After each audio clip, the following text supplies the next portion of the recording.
Ratusan tahun yang lalu, pada masa pemerintahan Raja terakhir Majapahit, Brawijaya, keadaan begitu tidak menentu karena berkembangnya agama baru, Islam. Pada saat itu, Ratu melahirkan seorang bayi perempuan dan diberi nama Roro Anteng. Ia tumbuh menjadi seorang gadis yang cantik, kemudian menikah dengan Joko Seger, seorang dari kasta Brahma. Karena pengaruh agama baru begitu kuat sehingga menimbulkan kekacauan, Raja dan pengikutnya terpaksa mundur ke wilayah timur, sebagian sampai di Bali dan sebagian sampai di Gunung Berapi. Pasangan suami istri baru, Roro Anteng dan Joko Seger juga bergabung bersama kelompok yang pergi ke Gunung Berapi.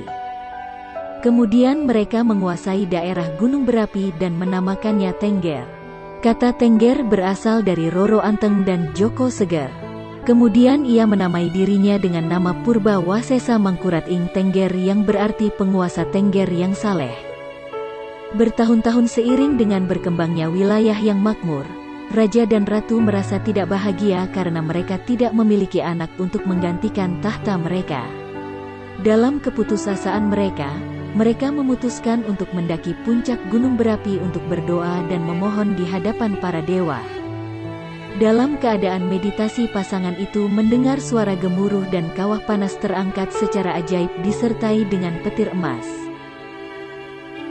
Para dewa telah mendengar doa kalian.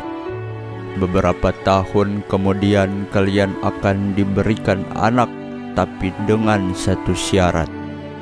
Anak yang terakhir harus dikorbankan sebagai imbalan. Itu adalah masa depan yang menjanjikan yang tidak dapat disangka. Tak lama kemudian, lahirlah bayi laki-laki pertama dan Roro Anteng menamainya Tumenggung Klewung.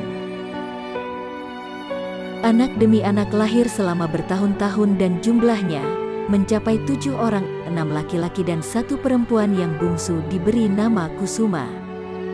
Roro Anteng dan Joko Seger sangat bahagia karena cinta dan kasih sayang diberikan kepada anak-anak mereka.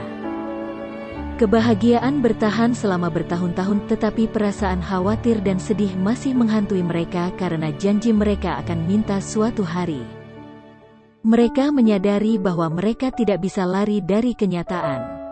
Hari itu pun tiba, para dewa mengingatkan mereka tentang janji mereka yang tidak bisa dihindari. Karena mereka merasakan betapa kejamnya mengorbankan anak kesayangan mereka memutuskan untuk mengingkari janji mereka dengan tidak mempersembahkannya kepada para dewa. Mereka membawa pergi anak-anak mereka untuk menyelamatkan anak terakhir mereka dari persembahan. Mereka mencoba mencari tempat untuk bersembunyi, namun mereka tidak dapat menemukannya.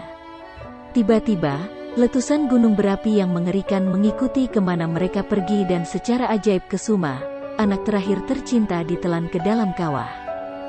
Pada saat yang sama ketika Kusuma menghilang dari pandangan mereka, suara gemuruh berkurang dan keheningan yang aneh untuk beberapa saat, tetapi sebuah suara tiba-tiba bergema.